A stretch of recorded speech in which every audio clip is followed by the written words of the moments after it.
এখন প্রকাশ্যে স্বাগত জানাচ্ছি আমি তুষার আব্দুল। এখন প্রকাশ্যে আজ আমার সঙ্গে যোগ দিয়েছেন অধ্যাপক doctor Moudud Hossain Alamgir, BNP media সেলের আহ্বায়ক এবং সাংবাদিকতার শিক্ষক অধ্যাপক ডক্টর শামীম রাজা। আমি আপনাদের দুজনকে স্বাগত জানাচ্ছি। আলাপটা করতে চাই পারবে আপনাকে দিয়ে যে রাজনীতির মাঠে কত কি শোনা যায়, তাই না? আমরা কিছুদিন যাবতীয় নানা রকম কথা সুর কত কিছু শুনছি, তো আপনারা শুনছেন, আপনার পর্যবেক্ষণটা কি? রাজনীতি কোন দিকে যাচ্ছে? বাংলাদেশের রাজনীতি তো গল্প শোনাবারই রাজনীতি, তাই না? আমরা তো রাজনীতিকে এরকমই দেখতে চাই যে রাজনীতি নিত্য নতুন কিছু না কিছু ঘটনা জন্ম দেবে, মানুষ সেটা নিয়ে কথাবার্তা বলবেন, ভালো মন্দ বিশ্লেষণও করবেন। কোনো কোনো ক্ষেত্রে সত্যতা থাকে, তবে সত্যতা থাকে বরং অনেক কম। এটা গুজব আশ্রয়ই বলবো আমরা কোনো কোনো ক্ষেত্রে কারো ধারণা প্রসূত, কারো মনের কথা যেভাবে মনের মাধুরী মিশে বলতে চান। তো সব কিছু মিলে আমার কাছে একটা জিনিস কেন মনে হচ্ছে যে সময় যত গড়াচ্ছে মানুষের কাছে কিন্তু নির্বাচনের একটা প্রত্যাশা তৈরি হচ্ছে আর কি। এটা ভোট মানুষ চায়। তাদের প্রাত্যহিক জীবনে যত কষ্টই থাকুক, প্রত্যাশা হয়তো অনেক ছিল। অন্তর্বর্তীকালীন সরকার যখন দায়িত্বে এসেছেন তখন মানুষের ঠিক আকাশসম প্রত্যাশা নিয়ে ছিল সেখানে। তো সেই প্রত্যাশার কতটুকু পূরণ হয়েছে সে আলোচনা আলাদা, কিন্তু এই মুহূর্তে তারা মনে করছেন যে এই অন্তর্বর্তীকালীন সরকারের বোধহয় এখন ঠিক বিদায় লগ্নটি আস্তে আস্তে তাদেরকে নিজেরই হিসাবের মধ্যে নেওয়া দরকার, যে কাউন্ট ডাউন করার সময় বোধহয় এসে গেছে। আর জনগণ একটা নির্বাচিত সরকারকে দেখতে চাইছেন এবং তাদের মানসিক প্রস্তুতিও সেরকম আছে। এবং আমরাও আশা করি যে সেই প্রস্তুতির সাথে সরকার এবং অন্যান্য যারা এই প্রক্রিয়াকে সহায়তা করেন তারা সবাই মিলে মানুষের প্রত্যাশাকে পূরণ করবেন। অর্থাৎ একটা নির্বাচনমুখী হবে দেশ, সেই বাতাসটা আরও বেশি ঘনীভূত হবে সামনের দিনগুলোতে। শীতের আমেজ যখন আসবে, হেমন্ত যখন পরিপূর্ণভাবে প্রতিষ্ঠিত হবে, শীত যখন আসবে, মানুষের উৎসবের মধ্যে মনে হয় নির্বাচন একটা বেশি একটা বাড়তি আমেজ নিয়ে একটা নিশ্চয় আমাদের জগতে মানে বসন্তের দিকে। এবং বসন্তে নির্বাচনটা বসন্তেই হতে যাচ্ছে আর কি। বসন্তেই হবে। কিন্তু এই যে আপনি যেটা বললেন যে কাউন্টডাউন, যে ক্ষণ গণনা, আমরা যে গোধূলি বেলায়, আপনি সেই হিসাবে তো গোধূলি বেলায় তো একটা রক্তিম আকাশ থাকে সূর্যাস্তের আগে, কিন্তু সেই অনেক সময় কিন্তু সেই আকাশটা ঢেকে যায় মেঘে। আপনি কি সেরকম কিছু দেখছেন? সেটা ঠিক আছে, তবে এমনিতে মোটামুটি মেঘের সময়টা কেটে যাচ্ছে। বর্ষাকাল তো প্রায় চলেই গেছে বলতে গেলে। তো ফলে এখন শরতের যে মেঘগুলো আছে সেই মেঘগুলো খুব হালকা মেঘ হয়, সেগুলো বৃষ্টি ঝড়ায় খুব বেশি না, বরং তাদের স্থায়িত্ব খুব কম হয়। তো আমার মনে হয় যে রাজনীতির আকাশটাও আমাদের যেন প্রাকৃতিক আকাশের সাথে সাথে অনেকটা সমান্তরালভাবে চলছে আর কি। রৌদ্রজল একটা সামনের দিনটা আমরা অপেক্ষা করছি দেখবার জন্য। মনে হয় সেই প্রত্যাশা পূরণ হওয়াটা খুব কঠিন হবে না। সবচেয়ে বড় শক্তিটা দরকার মানুষের প্রত্যাশা। মানুষ যদি ঐক্যের জায়গাতে তারা থাকেন যে আমরা আর অন্য কোনো রাজনৈতিক খেলাকে প্রশ্রয় দেব না, আমাদের আকাঙ্ক্ষাকে প্রতিষ্ঠিত করব, এবং সেটা সবচেয়ে বড় শক্তি আমাদের, যেটা নির্বাচনে একদিনই তো আমরা রাজা, সেই দিনই তারা নিজেই হয়তো তাদের সেই ক্ষমতা বা তাদের যে অধিকারটাকে প্রতিষ্ঠিত করবেন, দেখাবেন, এবং তাদের আকাঙ্ক্ষার সরকারকে তারা নিয়ে আসবেন। আপনি দুটো বিষয় বলেছেন, একটা খেলা, একটা হচ্ছে একদিনের রাজা মহারাজা। ওই জায়গাতে আবার আসবো আপনার কাছে। তার আগে শামীম ভাই, আপনি কি আসলে রোদেলা আকাশ দেখছেন কিনা? না ভাই, যেভাবে ওটা সাহিত্য দিয়ে পুরো বা রূপকের মাধ্যমে বললেন সেটা আসলে ভাবতে পারলে খুবই ভালো হতো। জীবনটা অনেক কম ঝুঁকিপূর্ণ এবং কম জটিল মনে হতো। এখন বাংলাদেশের রাজনীতিতে একটা বা দুটো পক্ষ না। সাধারণত রাজনীতির যে দেশগুলো স্বাভাবিক প্রক্রিয়ায় চলে সেখানে রাজনৈতিক অংশীজনরাই রাজনীতির গতিপ্রবাহ নির্ধারণ করেন, সহজ হয় আমাদের বিশ্লেষণ। কিন্তু এখানে কত পক্ষ? এখানে একেবারেই রাজনীতির সঙ্গে যুক্ত নন এমন পক্ষও কিন্তু গুরুত্বপূর্ণ অংশীজন রাজনীতির। কি হবে না হবে, কিভাবে হবে, কোন কাঠামোই হবে, সেটা কিন্তু সবসময় বাংলাদেশের রাজনীতিবিদরা নির্ধারণ করেননি। ঐতিহাসিকভাবে যে সমস্ত পক্ষের একেবারেই আসার কথা ছিল না স্বাধীন বাংলাদেশে, যেমন ধরেন অরাজনৈতিক শক্তি, তারাও ক্ষমতা নিয়ে নিয়েছে, সেটা আবার আর একটা মাত্রা যোগ করেছে। বাংলাদেশের রাজনীতিতে সবসময় আলোচিত একটা চরিত্র যে বিদেশি শক্তি, একে ধরা যায় না, ছোঁয়া যায় না, দেখা যায় না, কিন্তু কেমন জানি অদৃশ্য। এবং আবার মাঝে মধ্যে আমরা বিভিন্ন পক্ষকে টেনেও আনি যে অমুক দেশ, অমুক অফিস, এই ধরনের শক্তি। তো এরকম যখন বিষয়টা রাজনীতির, কিন্তু রাজনীতির লোকের বাইরের হাত সেখানে বিভিন্নভাবে আসে বলে যখন আপনি আভাস পান বা চিন্তা ভাবনা করেন, তখন সেটাতে একটা অনিশ্চয়তা তৈরি করে। রাজনীতির জন্য সবচেয়ে খারাপ হচ্ছে অনিশ্চয়তা। রাজনীতির লোকেরা যদি অনিশ্চয়তা তৈরি করেন তার একটা ব্যাখ্যা আছে, কিন্তু অরাজনৈতিক ব্যক্তিরা যদি তার সঙ্গে যুক্ত হয়ে এই অনিশ্চয়তার মাত্রাকে আরো বাড়িয়ে দেন, তখন তো ডালপালা গজায়, বিভিন্ন আলাপ আলোচনা গজায়। তো এটা একটা দিক। আর একটা হলো উনি যেটা বলছেন যে আমাদের জনগণের সামগ্রিক রাজনীতিতে অংশগ্রহণের সুযোগ কম। এটা মানতেই হবে। আমরা বড় বড় রাজনৈতিক দলগুলোর ক্ষেত্রে দীর্ঘ সময় বলেছি যে তৃণমূলের মানুষের অংশগ্রহণ কোথায়, তাদের বক্তব্য কোথায়। এটা কিন্তু অন্য দলের মতো বিএনপির ক্ষেত্রে যদি বড় দল হিসেবে বলি যে এই প্রশ্ন তাকেই করতে হবে, একটা ছোট দলকে তো আর এই প্রশ্ন করে উত্তর পাওয়া যাবে না। তো এরকম ক্ষেত্রে আমাদের একটা ধারণা হয় যে একটা দিন তো আমার একটা আমি ক্ষমতায়িত হই, আমি নির্বাচনে অংশগ্রহণ করি বা আমি ভোট দিই, এটার প্রতীকী মূল্য যেমন আছে তেমন এটা একটা একটা কার্যকর দিকেও কিন্তু এর আছে, যে আমি একটা নির্বাচন করতে পারছি একটা নির্দিষ্ট সময় পর পর, সেটা স্থানীয় নির্বাচন হোক, জাতীয় নির্বাচন হোক। আমরা যে বক্তব্যটা উঠেছিল এবার কোনো কোনো ক্ষেত্রে যে এত নির্বাচন করছি, নির্বাচনটাই কি গণতন্ত্রের একমাত্র কথা, আমি বলবো যে একমাত্র কথা না, কিন্তু আমাদের জন্য অত্যন্ত গুরুত্বপূর্ণ। এবং এই দক্ষিণ এশিয়ার যে দেশগুলো আছে আপনি দেখবেন যে আমাদের প্রতিবেশী দেশ, বা আপনি যদি শ্রীলঙ্কা পর্যন্ত যান, পরিবর্তনগুলো কিন্তু নির্বাচন দিয়েই করতে হয়েছে এবং নির্বাচন সেখানে খুব গুরুত্বপূর্ণ। অতএব ওই অ্যানালজির সাথে আমি একেবারেই একমত না যে নির্বাচন করলেই আমি কম গণতন্ত্র দেখছি, আর আমি প্রচুর প্রতিবেদন উৎপাদন করলেই সেটাকে আমি বড় আকারের রাজনৈতিক পরিবর্তন দেখছি, এরকম না। সুতরাং এটা খুব জরুরি, এটা একটা প্রক্রিয়া, এটা একটা অংশগ্রহণ, এটা একটা ক্ষমতায়নের বিষয়, এটা একটা সিদ্ধান্ত গ্রহণের বিষয়। এবং দেখেন আমাদের যদি আমি 90 থেকেও ধরি, আমাদের শত সীমাবদ্ধতার মধ্যে আমরা প্রত্যাশা করেছিলাম যে একটা ইলেকটোরাল ডেমোক্রেসি অন্তত শুরু হোক, কিন্তু সেটা অন্য অর্থে চলে গেছে, যে নির্বাচনের নাম দিয়ে সেটাকে আমরা একটা স্বৈরতন্ত্রের দিকে নিয়ে গেছি, সেটা আমাদের ব্যর্থতা। কিন্তু ইলেকটোরাল ডেমোক্রেসিটা চলো কি খুব খারাপ? আমাদের এই 50-55 বছরের বয়সে রাষ্ট্রের যদি আমরা এই ইলেকটোরাল ডেমোক্রেসিও 3 দশক চালাতে পারতাম, তাহলে তো আমাদের নির্বাচনী পদ্ধতিটা দাঁড়িয়ে যেত। তবে এটাকে কোনোভাবে অবমূল্যায়নের সুযোগ নেই। সংস্কার হবে, সংস্কার তো একদিনের না, এবং সংস্কার আপনি যেটা করছেন সেটা মাঠে গড়াতে হবে, আপনাকে দেখাতে হবে, সেটার আবার একটা মূল্যায়নের প্রয়োজন আছে যে কতখানি সেটা কার্যকর হলো। ধরুন এখন যে সংস্কার প্রস্তাবগুলো করা হচ্ছে সেটা বাস্তবায়নের পরেও যে চ্যালেঞ্জ তৈরি হবে না, এটা তো বলা যায় না। আবার পুনরায় এটার পরিমার্জনের প্রয়োজন হবে না, এমন তো বলা যায় না। কিন্তু গণতন্ত্রে বা রাজনৈতিক প্রক্রিয়া নির্বাচন কিন্তু একটা ধ্রুব বিষয়ের মতো, একটা সময় পর পর সে হবে। অতএব এটাকে খুব বৃহৎ অর্থে দেখতে হবে। আপনি আজকে ভাবুন যে একটা প্রজন্ম সে কখনো ভোট দেয়নি। আমরা যে ঢাকা বিশ্ববিদ্যালয়ের ডাকসু করছি, এখন যদি তাদের বয়স ধরি যে তারা 18 থেকে 24-25-এর মধ্যে তারা আছেন, যারা খুব সিনিয়র হয়ে গেছেন, বেরিয়ে যাবেন, তার অন্তত 2টো নির্বাচনে অংশগ্রহণ করবার কথা ছিল, একাধিক স্থানীয় নির্বাচনে অংশগ্রহণ করবার কথা ছিল, তার কোনোটাতেই তারা করেননি। আমরা হিসাব করেছি যে রাষ্ট্রের যার বয়স এখন 32 বা 35 কিংবা 40ও হতে পারে, তারা কোনো ধরনের নির্বাচনে অংশগ্রহণ করেনি।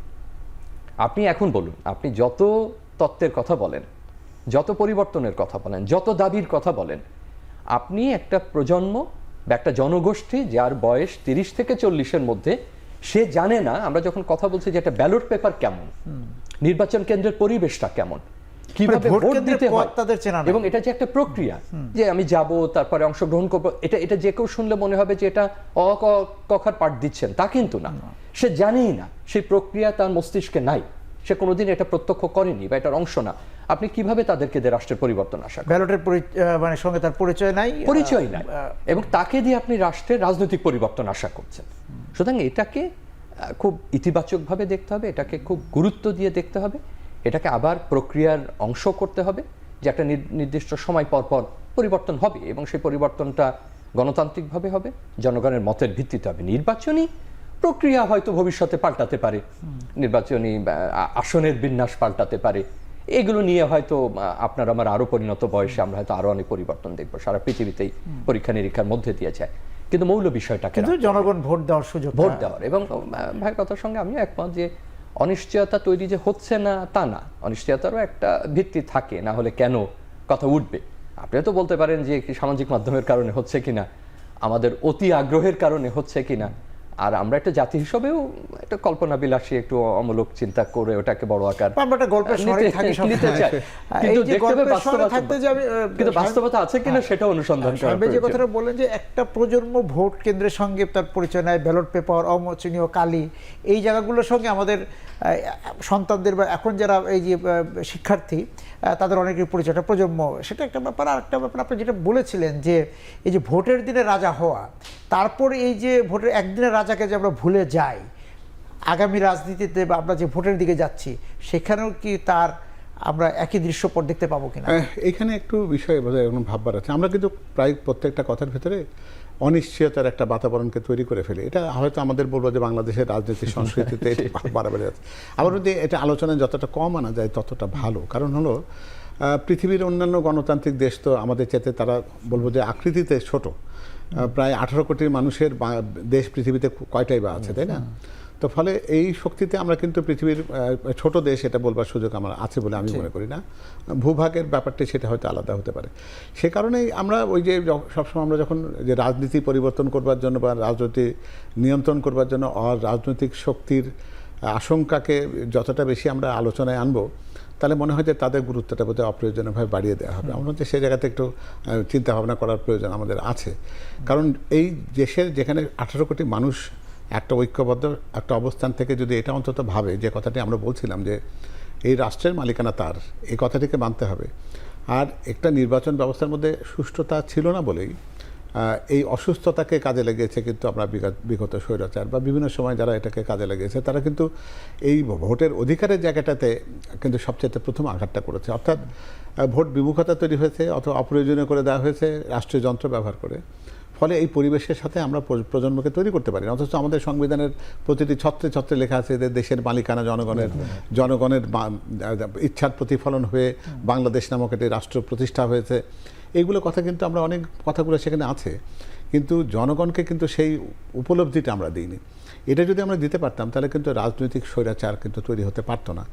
একবার যদি একটা রাজনৈতিক দল জানতো যে আমি যদিও কোনো কারণে নির্বাচনে নির্বাচিত হই, 5 বছর পরে ওই জনগণ আমাকে একটা বিচারের মানদণ্ডে এনে আমাকে কিন্তু বিচার করে আমাকে একটা ফলাফল দেবে, আমার কাজের যদি বিগত দিনের আমার যে কার্যক্রম যদি তার পছন্দের না হয়ে থাকে বা রাষ্ট্রের জন্য আমলনামাটা ভোটারদের হাতে, ভোটারটা তার কাছে আছে, এই আমলনামাটা ফিরিয়ে দেওয়া, আমলনামার উত্তরাধিকার তার যদি থাকে, তাহলে উনি ভোট প্রয়োগের জন্য হয়তো একদিনের মহারাজা হবেন, কিন্তু বাকি দিনগুলোতে উনি কিন্তু খুব বড় একটা পর্যবেক্ষক হয়ে থাকবেন। পুরো 5টি বছর সেই ক্ষমতাটা তার কাছে আরেকবার ফিরে আসবে। এই যে একটা চিন্তা, এই একটা বলতে পারি যে আমি আতঙ্কই বলতে পারি যে রাজনীতিবিদদের মধ্যে অন্তত এই বিষয়টাই অনিশ্চয়তা ঢুকে দেওয়া দরকার। মানে আমরা যে রাজনীতিটা সর্বশেষ 1 দশক বা বেশি সময় দেখলাম যে যারা জনপ্রতিনিধি হয়েছেন, মানে ওইভাবে যদি বলি যে সংসদে গিয়েছেন বা যে কোনো স্থানীয় সরকারে যারা দায়িত্ব পালন করেছে, তারা ওটা ভাবেনই নেই যে তাকে আবার জনগণের কাছে ফিরে যেতে হবে। সেটাই আমার মনে হয় যে এই গণতন্ত্রের যে সুযোগটা তৈরি করেছে, এই সুযোগের মধ্যে অন্তত আমার দলের পক্ষ থেকে যেতে জানি, কারণ তার প্রত্যেকটা কার্যক্রমের মধ্যে কিন্তু আমরা এটাই ভাবার চেষ্টা করছি যে একবার রাষ্ট্র পরিচালনার দায়িত্বে যায়, আমি ক্ষমতার শব্দটি ব্যবহার করব না, যদি কেউ যায় তাহলে 5 বছর পর তার ওই হিসেব নিকাশটা দিতে হবে জনগণের কাছে আবারও। এবং সেটা যদি উনি যথার্থভাবে করতে না পারেন তাহলে কিন্তু দিন শেষে তার হিসেবটা যেটা হবে সেই হিসেবটা তার পক্ষে যাবে না। এই ভীতিটা তার মধ্যে থাকতে হবে যে তিনি স্বেচ্ছাচারিতা যদি করেন তাহলে জনগণ কিন্তু তাকে নম্বর দেবে না, এবং সেই পরীক্ষায় যদি অনুত্তীর্ণ হন তাহলে তার জন্য কিন্তু আগামী দিনটা সেই একটা ক্ষমতায় মার্কশিট সিস্টেমটা যে আছে, এই পদ্ধতির যে আছে, এটি ভুলে গিয়েছেন রাজনীতিবিদরা। তারা ভেবেছিলেন যে আমরা করোনা বা অন্যান্য সময় যে ওই যে অটো পাসের যে বিষয়গুলি ছিল ওইটাতে অভ্যস্ত হয়ে গেছে। না, এটার একটা বিস্তৃত দিকও কিন্তু আমি দেখছি। সেটা হলো যে আমরা হয়তো প্রতীকীভাবে বলছি যে একদিনের জন্য সে ক্ষমতায়িত হচ্ছে, সে ভোট দিচ্ছে, বিষয়টা কিন্তু এখানে সীমাবদ্ধ না। রাজনৈতিক দলের যে জবাবদিহিতার প্রসঙ্গটা আসে না কেন? আপনার যদি নির্বাচন না হয় আপনার ইশতেহারের কি মূল্য আছে? আপনার ওটা কাগজের একটা ছোট পুস্তিকা, কিন্তু আপনি ভাবুন যে এইটা জনগণ তো একদিন কেবল ভোট দিচ্ছে না, তিনি দীর্ঘদিন আপনাকে নিয়ে ভাবছেন। কারণ ইশতেহার যেটা সেটা আপনি বাস্তবায়ন করেন না, আর বাস্তবায়ন এই কারণে করেন না যে আপনার তো প্রয়োজন নেই বাস্তবায়ন করা, জনগণের কাছে তো আপনার জবাবদিহিতার দরকার নেই। কিন্তু ইশতেহার যখন দিচ্ছেন, নির্বাচন যখন হচ্ছেন, তখন জনগণ কিন্তু একটা দীর্ঘ সময় আপনার সঙ্গে যুক্ত থাকছেন এবং সে দেখছেন, চিন্তা করছেন, আপনি তো তাকে চিন্তারই সুযোগ দিচ্ছেন না। নিয়মিত নির্বাচন যদি না হয়, আপনার ইশতেহার যদি না থাকে এবং আপনি জয়লাভ করবার পরে যদি সেটা বাস্তবায়ন না করেন, তাই না, তাহলে তার প্রক্রিয়াটাই ভেঙে পড়ছে। অতএব এটা কেবল একদিনের সীমাবদ্ধ থাকছে না, এটা কিন্তু একটা প্রজন্ম থেকে প্রজন্মের মধ্যে এটা প্রবাহিত হয়। ধরুন রাজনীতি যারা করেন, আমরা অনেক সময় বলে থাকি যে এটা কিছুটা পারিবারিক ঐতিহ্য থেকেও আসে, কে কোন রাজনৈতিক দল করবেন না করবেন, অনেকভাবে এটা হয়ে থাকে। এখনকার দিনে হয়তো সে বিভিন্নভাবে তিনি প্রাণিত হন, চিন্তা ভাবনা করেন, কিন্তু এর কিন্তু এই আমাদের উপমহাদেশে একটা রীতি আছে। একটা পরিবার যে ধরনের রীতি আদর্শে চলেন, তার সন্তান সন্ততিদের উপরে তার একটা প্রভাব, একটা পরম্পরায়। তো তো নির্বাচনও কিন্তু ব্যাপারটা ওরকম যে এক নির্বাচন থেকে আর এক নির্বাচনের মধ্যে শুধুমাত্র এই না যে 5 বছর পরে আবার একটা দিনের জন্য আমি ক্ষমতায়িত হব। আমি কিন্তু আপনার ইস্তেহার নিয়ে ভাববো, আপনার কর্মপরিকল্পনা নিয়ে ভাবনা, আপনার কর্মী নেতারা কি কাজ করছে সেটা আমি কার কাছে বলবো, এই বলার প্রক্রিয়াও কিন্তু এটারই অংশ। যেহেতু আপনি আমাকে প্রতিশ্রুতি দিয়েছিলেন, যেমন একটা বিষয় দেখেন, এই যে আমরা জনপ্রতিনিধি নির্বাচনের ক্ষেত্রে, আইন প্রণেতা নির্বাচনের ক্ষেত্রে যে বিতর্কটা করি যে তাকে কি একটা শিক্ষাগত যোগ্যতা দিয়ে মেপে দেব নাকি শিক্ষাগত যোগ্যতা বড় কথা না, এই আলোচনা তো আমাদের দীর্ঘদিনের। আপনি একটা ঠান্ডা মাথায় ভাবুন যে এখন পর্যন্ত বাংলাদেশের ভোটাররা, আমি যদি ভোটার অর্থ যদিও তাকে সীমিত করে ফেলা হয়, জনগণকে যদি ভাবি, তারা কি বড় আকারের বিতর্কে কখনো যেতে পেরেছেন যে যারা জনপ্রতিনিধি হিসাবে দাঁড়াচ্ছেন বা যাদেরকে মনোনয়ন দিচ্ছেন তারা পরবর্তীতে কেমন পারফর্ম করছেন পার্লামেন্টে গিয়ে? তারা কি যথেষ্ট একটা আইনের ব্যাখ্যা দিতে পারেন? একটা আইনের যখন খসড়া তৈরি হয় সেই খসড়া নিয়ে তিনি কি তার কনস্টিটিউয়েন্সিতে, তার এলাকায় কোনোদিন মানুষের কাছে আলাপ করেছেন? বৃহৎ আকারে কোনো আলাপ করেছেন? আমরা এমনও দেখেছি যে অর্ধেকের বেশি ব্যবসায়ী, তার ব্যবসার কারণে যে তিনি জনপ্রতিনিধি হতে পারবেন না তা আমি বলছি না, তিনি এখানে ব্যবসা সামলাচ্ছেন, তিনি তার এলাকাতে যাচ্ছেন না মোটেই, তিনি ওইটার বদৌলতে জনপ্রতিনিধি হচ্ছেন। কিন্তু তার অন্যান্য যে দায়িত্বগুলো ছিল, তার যে সামাজিক দায়িত্ব, তার যে রাষ্ট্রীয় দায়িত্ব, তার একটা আইনের কারণে একটা মানুষের মৃত্যুদণ্ডের মতো বিধান আপনি সেখানে তৈরি করেন বা সেটা রহিত করেন। এই যে ব্যক্তিদের কি যোগ্যতা হবে, কর্মপরিধি কি হবে, কি ধরনের তর্ক বিতর্ক তারা সংসদে করবেন, সেই আলোচনাতে তো জনগণ যুক্ত। কিন্তু এইটা একটা রাজনৈতিক দলকে যে সে বলবে, ধরুন আমি যদি বলি যে বাংলাদেশ জাতীয়তাবাদী দলকে সে বলবে যে দেখো তোমার এই ধরনের পরিবর্তন দরকার, নির্বাচন যদি না থাকে, নির্বাচনী প্রক্রিয়া যদি না থাকে, ইস্তেহার যদি না থাকে, কর্মকাণ্ড যদি না থাকে, তাহলে আপনি তো পুরো প্রক্রিয়ার বাইরে। আপনি তো কোনো সাজেশন তাকে দিতে পারছেন না যে তোমার তৃণমূলের কণ্ঠস্বর যাচ্ছে না, আমি এরকম আইন প্রণেতা দেখতে চাই না। উনি ডিগ্রি পাস না স্নাতকোত্তর পাস, ওইটা নেওয়ার আসলে ওই বলছেন যে জনগণের কথা, কিন্তু আমরা যদি ফিরে তাকাই দেখবো যে কাউন্সিলগুলো হয় সেখানেও তো খুব একটা যে তাদের যে প্রতিনিধি, দলের প্রতিনিধিরা আছেন তারাও এই বিষয়গুলো নিয়ে খুব একটা কথা বলা। এই আলোচনা তো দেখুন আমরা কিন্তু দীর্ঘদিনই আলোচনা করছি, বিশেষ করে গণমাধ্যমে, সেটা বিগত সরকারের সময় করছি যে ঠিক আছে তুমি যাই করছো তোমার তৃণমূল কোথায়।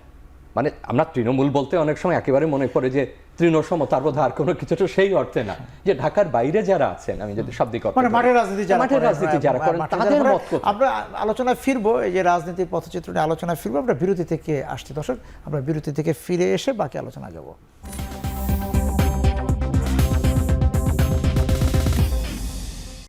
আমরা ফিরে এলাম এখন প্রকাশে। পারভেজ ভাই, আপনার কাছে আসতে চাই, অনেক বিষয়ে শাহীন ভাই তুলেছেন।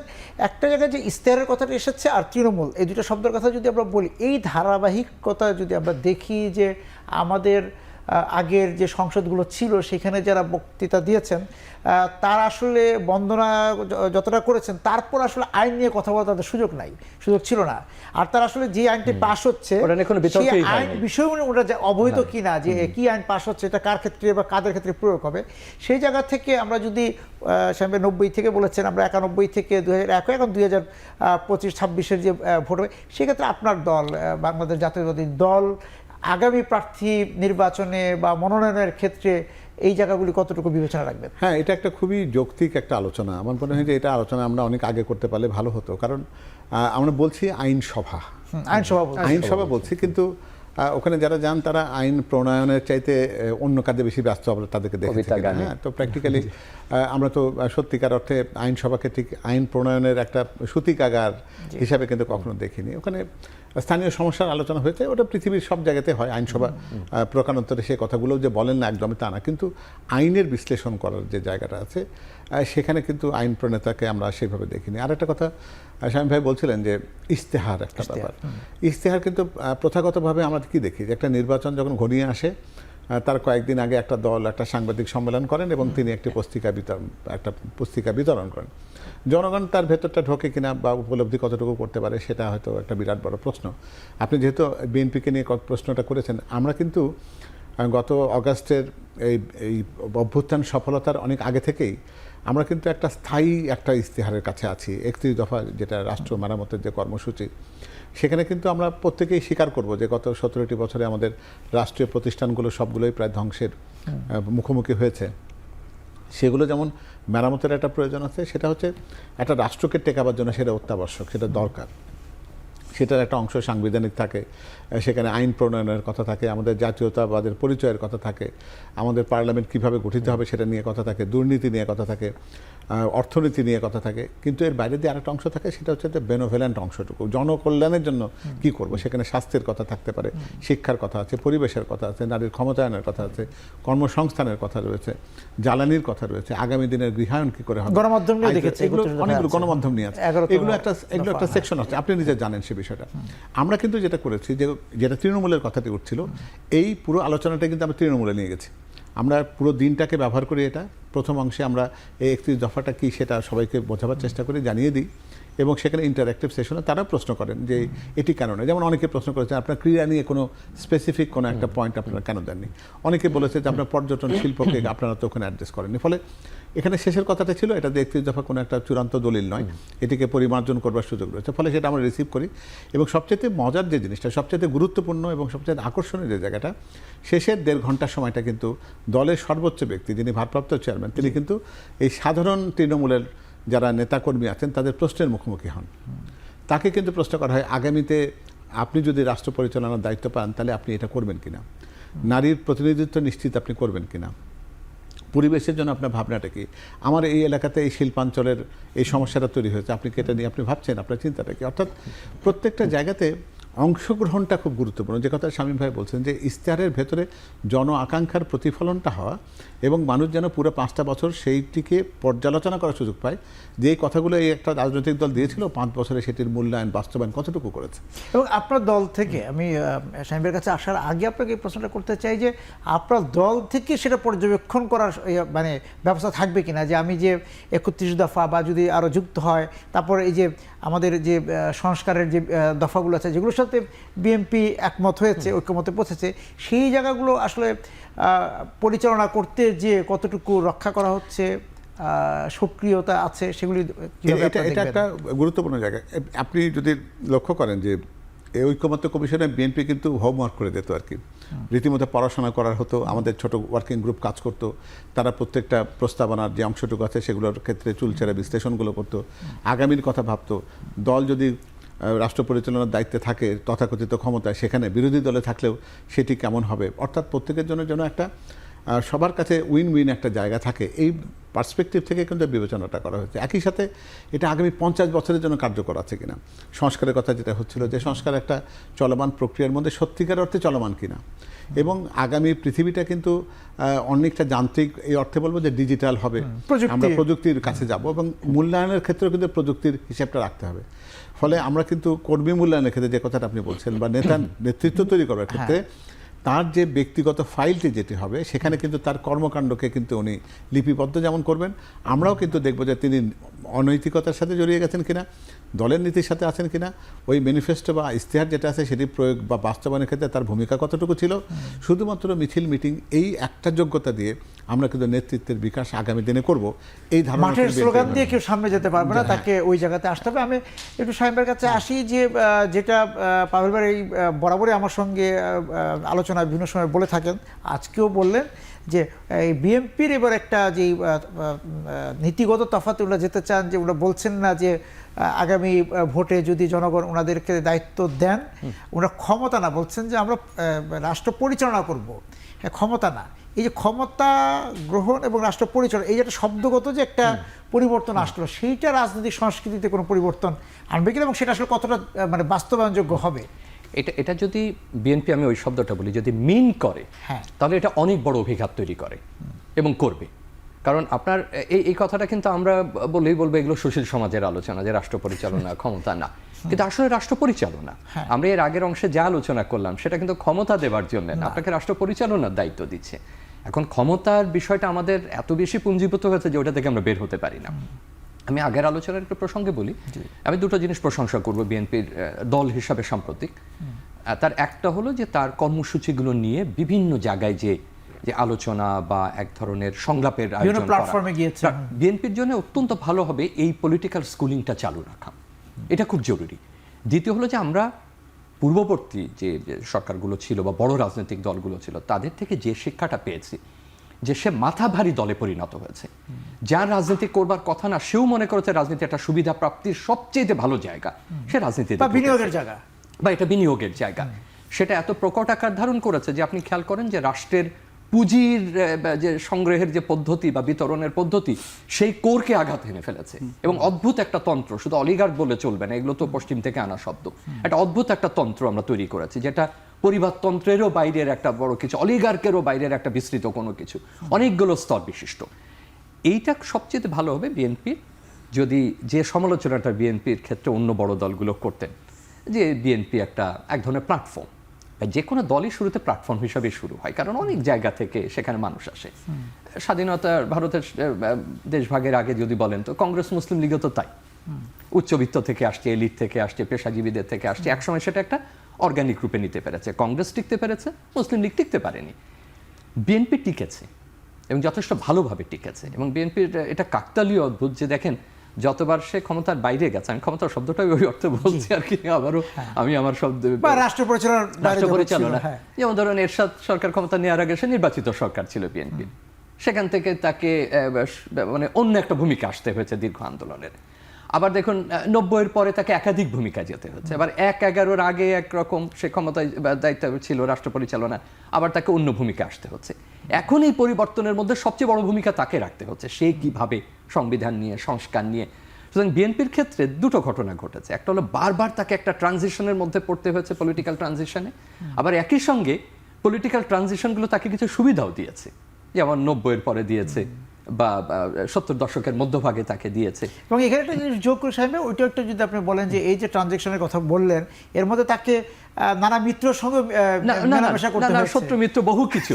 তার মানে যদি ধরা হয় এই 5 দশকের যে বিএনপি, সে কোনো অংশে এই উপমহাদেশের পুরনো দলগুলোর তুলনায় পিছিয়ে নাই, অভিজ্ঞতার ক্ষেত্রে, বিভিন্ন সন্ধিক্ষণের মধ্যে দিয়ে যাওয়ার ক্ষেত্রে এবং অপরিমেয় চ্যালেঞ্জের মধ্যে দিয়ে যাওয়ার ক্ষেত্রে, দল টিকিয়ে রাখার ক্ষেত্রে। এটা তো একটা বিরাট আমাদের মতো দেশগুলোতে সবকিছু মিলে তার এখন তার প্রধান রাজনৈতিক কাজগুলো কি, তাকে একটা দল হিসাবে প্রতিষ্ঠিত করা। এখন বিএনপি শুনলে হয়তো বিরক্ত হতে পারে, আমি দল আছি, আপনি আবার একটা তাত্ত্বিক ব্যাখ্যা, আমাকে দল হিসেবে প্রতিষ্ঠিত, তা না। তাকে একটা টেকসই বজায়যোগ্য একটা অবস্থায় যেতে হবে, যে এই দলের একটা কাঠামো আছে, এই দলে চাইলে সদস্যপদ পাওয়া যায় না, এই দলের একটা জবাবদিহিতার জায়গা আছে, এবং যে পলিটিক্যাল স্কুলিংটা তারা চালু করেছেন সেটার হয়তো একটা এই মুহূর্তে ইমিডিয়েট টার্গেট আছে, যে যেহেতু সামনে একটা পরিবর্তন, তার যে দফাগুলো আছে সেটাকে হালনাগাদ করতে হচ্ছে, এই সংস্কারের সাথেও কিছু পরিবর্তন পরিমার্জন করতে হচ্ছে। এখানে শেষ না, যে তুমি যদি এই স্কুলিংয়ের মধ্যে দিয়ে না যাও, এই পরীক্ষায় পাশ না করো, তাহলে তুমি পরের স্তরে যেতে পারবে না। তাহলে আমরা যে আলোচনাটা করছি, যে একটা উপজেলা পর্যায়ে, জেলা পর্যায়ে থেকে আমি দেখতে চাই যে আগামী 10 বছরে বা 15 বছরে বা 20 বছরে একেবারে সাধারণ জায়গা থেকে বিএনপির বড় নেতৃত্ব উঠে এসেছে। বিএনপির একটা বড় এই মুহূর্তে চ্যালেঞ্জ হচ্ছে তার অনেক জ্যেষ্ঠ নেতা তৈরি হয়েছেন, এটা কোনো দোষের না। দীর্ঘদিন তিনি প্রক্রিয়ার বাইরে তার জ্যেষ্ঠ নেতারা থেকেছেন, তরুণরা মাঠে ছড়িয়ে ছিটিয়ে ছিলেন। এখন জ্যেষ্ঠ নেতাদের পরে তো নতুন নেতৃত্ব আনতে হবে। সেই নতুন নেতৃত্ব মানে তো এই না যে কালকে 18 বছর বয়সে, আমি কাউকে বলছি না। বিএনপি অনেক পুরনো দল, অনেক বড় দল, তার অনেক ধরনের কাজ আছে। চাইলে একেবারে তরুণ আনতে পারবেন না, আবার একেবারে জ্যেষ্ঠ নেতাকে আপনি বাদ দিতে পারবেন না। এই সমন্বয়টা তার দরকার। অতএব তাকে ওই পুরনো যে সমস্ত তার বিরুদ্ধে এক ধরনের ট্যাগিং আছে, ট্যাগিং শব্দই বললাম, সামাজিক মাধ্যমের শব্দ, এইটা থেকে বেরিয়ে এসে তাকে একটা পূর্ণাঙ্গ পরিপক্ক রাজনৈতিক দলে রূপান্তরিত হতে হবে। এই সংস্কার কিন্তু তাকে একটা সুযোগ এনে দিয়েছে। আপনি যদি দেখেন যে পরিমাণে সে এই সংবিধান নিয়ে কাজকর্ম করলো, আমাদের সহকর্মীরা করেছেন, বন্ধু বান্ধবরা করেছেন, আপনারও পরিচিত প্রত্যেকে, এত বড় এক্সারসাইজ কিন্তু সাধারণত আমাদের মতো রাজনৈতিক দলগুলো করে না। এটা একটা সুযোগ তাকে এনে দিয়েছে, বিপুল পরিমাণে একটা চিন্তা ভাবনা, একেবারে এমসিকিউ ধরনের প্রশ্ন থেকে শুরু করে তাকে মানে ছাত্র যেভাবে পরীক্ষা দেয়, একেবারে বর্ণনামূলক তাকে যেতে হচ্ছে, আইনের কঠোর ব্যাখ্যায় যেতে হচ্ছে। এতগুলো বিষয় সংস্কারে সে গুরুত্বপূর্ণ ভূমিকা, অগ্রগণ্য ভূমিকা তাকে পালন করতে হচ্ছে। মানুষ তার দিকে তাকিয়ে আছে। এই সুযোগ, তার বড় দল, তার জনপ্রিয়তা এবং তার যে পলিটিক্যাল স্কুলিংয়ের যে প্রক্রিয়া তারা চালু করেছেন, এইটা মিলে তাকে একটা সুসংগঠিত রাজনৈতিক দলে রূপান্তরিত হতে হবে, যেটা ভবিষ্যতে সে নেতৃত্ব দেবে, যেটা আমরা বলছি নিচের যে কণ্ঠস্বরগুলো সেজন্য উঠে আসতে পারে। সেজন্য আমি পাভেল ভাইয়ের কাছে একটু আসা, আপনার কাছে আসবো যে বিএনপি দলে 2025 বা 24-এর পর, 5 আগস্টের পর বা তার আগে থেকে তো ধারাবাহিকতা আছেই, নতুন ইনিংস শুরু করলো।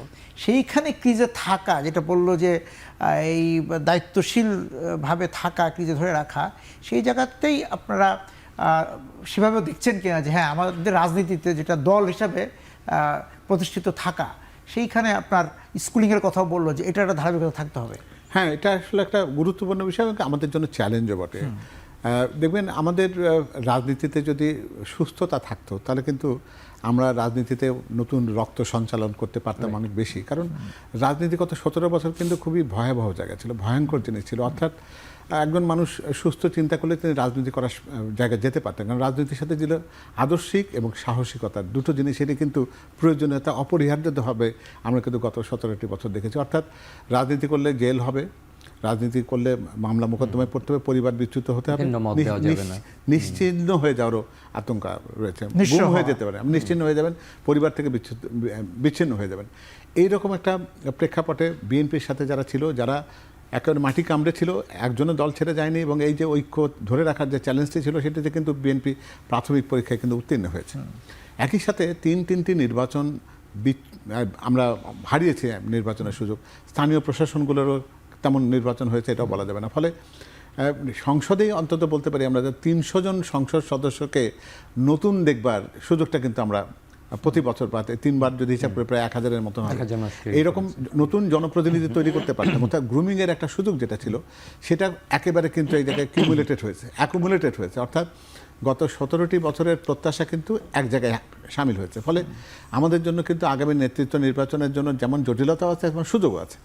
একটা ভালো ক্রিকেট দলে যখন অনেক ভালো প্লেয়ার থাকেন, কোচের জন্য বেস্ট 11 বেছে নেওয়া কঠিন হয়, কিন্তু তিনি এবার এটাও জানেন যে তার সাইডলাইনে যারা আছেন তারা কিন্তু একাধিক টিম তৈরি করার মতন সক্ষমতা রাখে এবং অভিষেক কাদের হবে সেটা নিয়ে এবং বিএনপির সেই সুযোগটা তৈরি হয়েছে। কারণ গত 3টি নির্বাচনে বিএনপি বলতে গেলে অংশগ্রহণ তারা কোনোটাতেই করে নাই, সেই অর্থে করে নাই।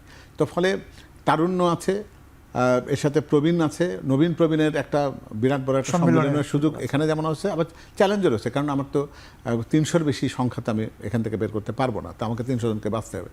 ফলে আমাদের কিন্তু এই মুহূর্তে চিন্তাটা যেটা রয়েছে সেটা হচ্ছে যে স্তরীভূত করে ছাত্র দলের ভেতরে যেন অন্তত বিকাশমানতা থাকে, যারা প্রথাগত ছাত্র রাজনীতিকে যেরকম করে দেখেছে সেটা না করে ক্যাম্পাস ভিত্তিক ছাত্র রাজনীতি এবং ভবিষ্যতে দেশ পরিচালনার ক্ষেত্রে তার গ্রুমিংটা যেন সেই পর্যায়ে থেকে হয়, সে যেন তার সীমাবদ্ধতা যেমন বোঝে, ভবিষ্যতের দায়িত্ব সচেতনতাও যেমন তার মধ্যে তৈরি হয়। এখানে আপনাকে খালি একটা প্রশ্ন করে বলবে যে আপনারা কি এই যে ছাত্র সংগঠনগুলোকে প্রভাবমুক্ত রাখবেন কিনা? সে আগে যেমন যে লেজুর ভিত্তি এবং স্লোগানটা এককেন্দ্রিক থাকতো, সেই জায়গা থেকে ওরা আলাদাভাবে ভাবতে পারবে কিনা যে আমরা ছাত্র রাজনীতি ছাত্রদের জন্য কাজ করব? এটা একটা বিরাট চ্যালেঞ্জ ছিল এক সময়। কারণ তখন কিন্তু ছাত্র রাজনীতিতে শুধুমাত্র ছাত্রত্বের জায়গা দেখার সুযোগ ছিল না, সেখানে শক্তিরও একটা ব্যাপার ছিল। কারণ রাজনীতি আর সেই সাথে যুদ্ধ জয় প্রায় বলতে গেলে সমার্থক হয়ে গেছিল আর কি, সেই ব্যাপারটা সেই পর্যায়ে ছিল। কিন্তু এখন পরিস্থিতি পাল্টেছে।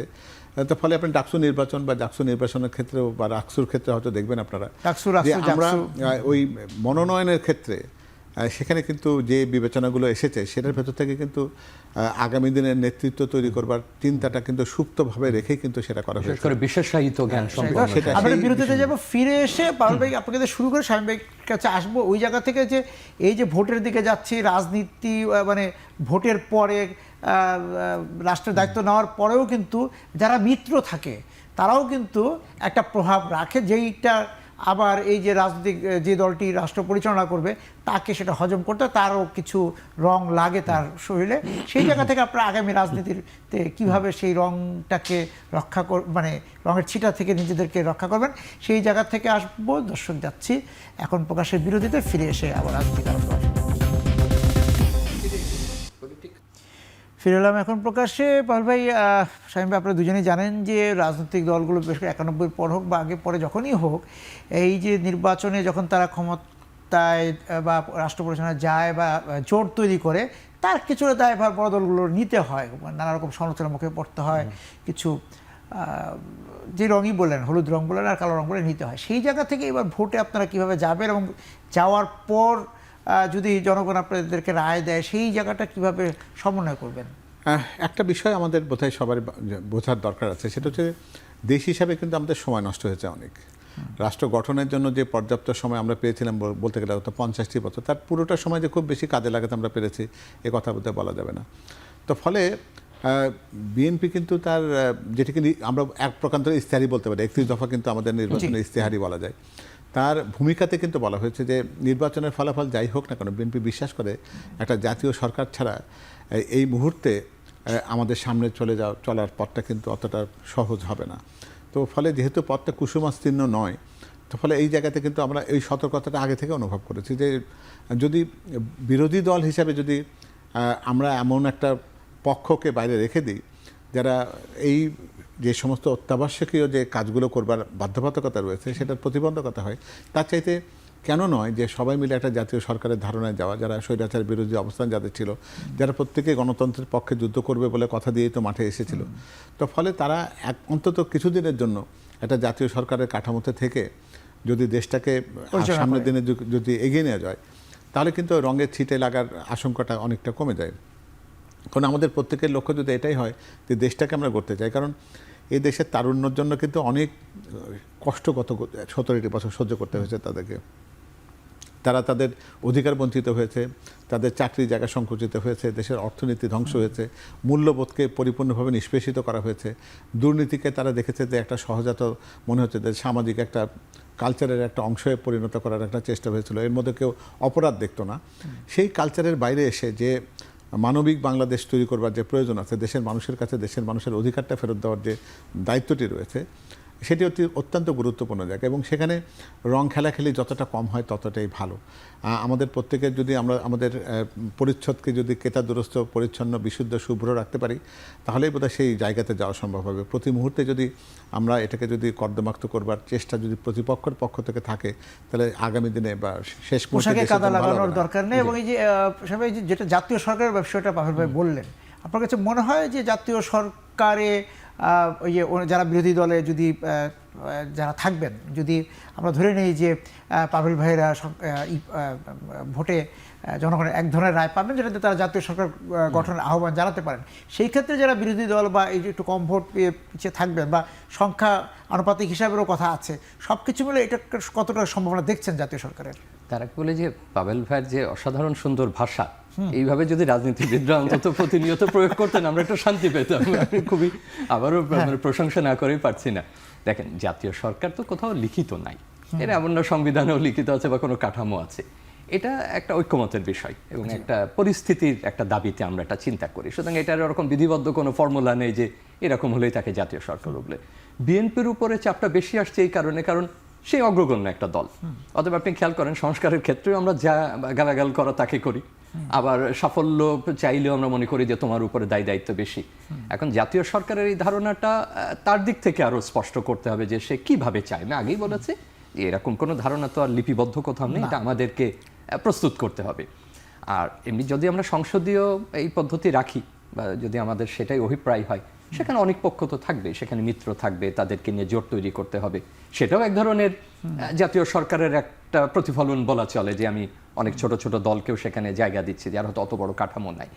এটা আমার মনে হয় যে আরেকটু রাজনৈতিক প্রক্রিয়া এগোলে, কারণ বিএনপিকেও তো একটা সময় দিতে হবে, যে প্রক্রিয়াটা শুরু না হলে নির্বাচনী আসলে কে তার সঙ্গে থাকবেন, কে তার নীতি আদর্শের সঙ্গে থাকবেন, ওনাদের যে দফাগুলোর কথা বলছেন সেটাই ইস্তেহারে প্রতিফলিত হবে।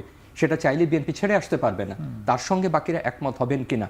এবং তার সাথে আমি যে কথাটা যোগ করব যে বিএনপির দুটো বিষয়, একটা হলো দলীয়, যে জায়গাটা আমি আগেও বলেছি যে তাকে কঠোর দলীয় শৃঙ্খলার মধ্যে তাকে আসতে হবে। দুই হলো তাকে দুটো বা তিনটা মৌলিক নীতির ব্যাপারে খুব গুরুত্ব দিতে হবে। একটা হলো যুবনীতি কি হবে বা তরুণদের নীতি কি হবে। এইটা আমরা কথায় কথায় শুনেছি আগে, কিন্তু তার কিন্তু বাস্তবায়ন আমরা দেখিনি। আমরা এই যে জনমিতিক যে সুবিধাটা পেয়েছিলাম সেটা তো অনন্তকালের জন্য না, সেটা শেষ হয়ে যাবে। 15 বছর থাকবে খুব বেশি হলে। এই মুহূর্তে যে বাংলাদেশ জাতীয়তাবাদী দলের একটা বড় জায়গা হবে, সেটা বর্তমান যে দফাগুলো আছে তার মধ্যে হোক বা পরবর্তীতে এই যুবনীতিতে হাত দেওয়া। শিক্ষায় তাকে হাত দিতেই হবে এবং অপ্রিয়ভাবে হাত দিতে হবে। এখানে অনেক ধরনের অপ্রিয় সুপারিশ আছে যারা আমরা বহু দশকের সঙ্গে যুক্ত। আমরা জানি কেন ভালো প্রশাসক পাওয়া যায় না, কেন ভালো উপাচার্য পাওয়া যায় না, কেন ভালো অধ্যক্ষ পাওয়া যায় না, সমস্যাটা কোথায়, সেটা আবাসিক হল থেকে এই আলোচনা বিস্তৃত। কিন্তু এখানে কিছু কঠোর অপ্রিয় সিদ্ধান্ত নেবার ব্যাপার আছে, সেটা বিএনপি শিক্ষক রাজনীতির ক্ষেত্রে সংযমী হওয়া, সেটা বিএনপিকে হাত দিতে হবে সেই জায়গাটায়। কারণ আপনি যুবনীতির সাথে এটা যুক্ত, আপনি যে ভবিষ্যৎ পরিকল্পনা বলছেন তার সাথে যুক্ত। আপনি কি পুরো জাতিকে শতভাগ একটা সার্টিফিকেট দেওয়া জাতিতে তৈরি করবেন, নাকি আপনি অন্য কোনো পদ্ধতিতে যাবেন? কাজটা কিন্তু খুব সহজ না, যত সহজে আমরা এখানে 2-1 মিনিটে বলছি। আর এটা যেমন একদিকে, অন্য কয়েকটা একটু মৌল বিষয় আমি একটু আলোকপাত করতে চাই সংক্ষেপে। একটা হলো তার পররাষ্ট্রনীতি কি হবে। এখন যে পরিস্থিতিতে 24-এর পরে আমরা এসে দাঁড়িয়েছি, আমরা রাজনৈতিক বক্তব্য অনেক রকম দিতে পারি, কিন্তু যেমন প্রতিবেশীর সঙ্গে তার সম্পর্ক কি হবে সেটা অত্যন্ত গুরুত্বপূর্ণ। পানি বন্টন তো চলে যাবে না, সেটা যেমন 26-এ গঙ্গা পানি চুক্তি নবায়নের সময় বিএনপি যদি ভালো করে নির্বাচন এবার তার মিত্র সহ তারা ভালো করেন, তাহলে তার প্রথম বড় একটা দায়িত্ব হবে সেটা করা। আপনি ওদিকে তিস্তা নদী নিয়ে আপনি যত রাজনৈতিক বক্তব্য দেন আর যাই করুন, বাস্তবতা তো আমরা জানি যে বৃহৎ পক্ষগুলো তারা সেটা বিএনপি দিকে নজর থাকবে যে সে কি করবে। রোহিঙ্গা সংকটের মতো একটা বড় বিষয় যেটা আমাদের কৌশলগতভাবে খুবই খুবই গুরুত্বপূর্ণ, সেটা বিএনপি কি করবে। দেখেন বিএনপি যখন প্রতিষ্ঠা লগ্নে তার অন্যতম দুটো গুরুত্বপূর্ণ বিষয়, একটা ছিল পুরনো সংরক্ষণ অর্থনীতি থেকে বেরিয়ে এসে একটা মুক্ত অর্থনীতির দিকে যাত্রা করা, বিনিয়োগের পরিবেশ তখনকার ক্ষুদ্র অর্থনীতির পরিপ্রেক্ষিতে। আর একটা হলো যে বিশ্ব বাস্তবতায় বাংলাদেশ কিন্তু তখন একটা পরিচিতির দিকে যাচ্ছিল। সেটা আপনি যদি ওই অর্থে বলেন তখনকার পুঁজিবাদী দেশগুলোর ক্ষেত্রে, তখনকার মুসলিম দেশগুলোর ক্ষেত্রে যারা তখন ধনবান হয়ে উঠছেন বিভিন্নভাবে, একটা ভারসাম্য, একটা ছোট দেশ হিসাবে বাংলাদেশ বাট ইন বিটুইন দেশ হিসাবে পাশে এত বড় প্রতিনিধিতার এবং অনেক ধরনের তখন শত্রুমিত্র রয়েছে আন্তর্জাতিকভাবে, এই দুটো সাফল্য কিন্তু বিএনপিকে দিতেই হবে তার প্রারম্ভিক পর্যায়ে। আজকে বিএনপিকে পেছনে ফিরে তাকাতে হবে যে এখন যে আমরা বিশ্ব বাস্তবতা, এখন যে আঞ্চলিক বাস্তবতা এবং যে মেরুকরণের দিকে পৃথিবী যাচ্ছে বলে আপাতত আমাদের মনে হচ্ছে যুক্তরাষ্ট্র বিরোধী, সেখানে বাংলাদেশ কোথায় দাঁড়াবে সেই চ্যালেঞ্জ কিন্তু বিএনপি। আমাদের সময় একদমই শেষ। এই উত্তরটা পাগল ভাইয়ের কাছে জানতে চাই যে এই পররাষ্ট্রনীতি বা যে সার্ক থেকে এই পর্যন্ত 2025-26-এর যে মেরুকরণের বাস্তবতা, সেই জায়গায় বিএনপির অবস্থানটা কি? আমার মনে হয় যে শামীম ভাই এতগুলো প্রশ্ন ছুড়েছেন যে হয়তো 2 মিনিট উত্তর দিতে পারবো না। যুবনীতির ব্যাপার নিয়ে ছোট ছোট এক লাইনে সবগুলো উত্তরটা দেওয়ার চেষ্টা করি। আমরা কিন্তু এটা যেটাকে ডেমোগ্রাফিক ডিভিডেন্ডের কথা, যেটা অনন্তকাল থাকবে না, সেটা কিন্তু বিএনপির একটা দফার মধ্যে সুনির্দিষ্টভাবে সেখানে বলা আছে। শিক্ষার ক্ষেত্রে কিন্তু আমরা এক্সপেরিমেন্টও সেই একমুখী শিক্ষা কিংবা সৃজনশীলতার বাইরে গিয়ে আমি এটা বলতে চাইবো না যে 11 ক্লাসের সমান বাইরের দুনিয়ার 7 ক্লাসের সমকক্ষ, এই শিক্ষানীতিটা থাকবে না। এবং প্রাইমারি শিক্ষা যদি সঠিক না হয় তাহলে উপরে শিক্ষার কোনো গুরুত্ব নেই, ফলে প্রাইমারি লেভেলের শিক্ষার সবচেয়ে বড় গুরুত্ব থাকবে। স্বাস্থ্যের ক্ষেত্রে আমাদের চিন্তাটা রয়েছে সুনির্দিষ্টভাবে। আর পররাষ্ট্রনীতির ক্ষেত্রে আপনারা নিজেও দেখেছেন যে শহীদ রাষ্ট্রপতি জিয়া রহমান যখন দায়িত্বে এসেছিলেন উনি খুব সঙ্গতভাবেই বলেছেন মুসলিম বিশ্বের সাথে যেমন আমাদের সুসম্পর্ক হয়েছে, আবার চীনের সাথেও আমাদের সম্পর্কের কিন্তু বলতে গেলে সেই গোড়াপত্তনটা সেই সময়, আবার পশ্চিমা বিশ্বের সাথে কিন্তু আমাদের সম্পর্ক খারাপ হয়নি। এবং গঙ্গা পানির চুক্তিও কিন্তু সেখানে সার্থকভাবে হয়েছে, সেটা 77 সালের কথা আমরা জানি। এবং বাংলাদেশ কিন্তু সেই সময় নিরাপত্তা পরিষদের অস্থায়ী সদস্য নির্বাচিত হয়েছিল জাপানকে পরাজিত করে। সার্কের ধারণা খুব কঠিন ছিল, সেই ভারতের হেজিমনিকে মানে উপেক্ষা করে এই অঞ্চলে সবগুলো দেশকে একখানে করে সার্ক প্রতিষ্ঠা করার সুবর্ণ সুযোগ তৈরি করা এবং সেটাকে বাস্তবায়ন করা, এটা কিন্তু কঠিন কাজ ছিল। রোহিঙ্গার ব্যাপারটা নিয়েও কিন্তু আপনি দেখবেন যে জিয়া রহমান সাহেবের সময় কিন্তু রোহিঙ্গাদের শতভাগ রোহিঙ্গা কিন্তু প্রত্যাবর্তন করেছিল এবং বেগম খালেদা জিয়ার সময় কিন্তু সেটা হয়েছিল। সেটার পেছনে কারণ ছিল একটি, সেটি হলো যে সফল পররাষ্ট্রনীতিকে বাস্তবায়ন করা। আমরা কিন্তু এই ঠিক বস্তা পচা পুরনো কথা বলতে চাই না, সবার সাথে বন্ধুত্ব, কারোর সাথে শত্রুতা নয়, এটা কিন্তু পররাষ্ট্রনীতির ক্ষেত্রে যায় না। আমি পররাষ্ট্রনীতি কিন্তু এখন সত্যিকার হচ্ছে অর্থনৈতিক পররাষ্ট্রনীতির ভিত্তিতে যায়, অর্থাৎ উইন উইন সিচুয়েশনে। কোনো দেশ আপনাকে খাতির করে না, আমরাও কোনো দেশের প্রতি মুখাপেক্ষী হয়ে থাকার পররাষ্ট্রনীতি অবলম্বন করব না। প্রতিবেশীর সম্পর্কটা একরকম থাকবে, আর বহির্বিশ্বের সাথে সম্পর্কের জায়গাটা সেটা একটা ভিন্ন মাত্রার জিনিস।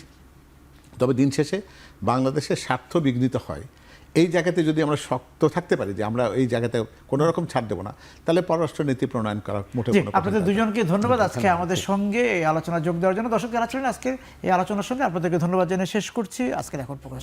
শুভরাত্রি।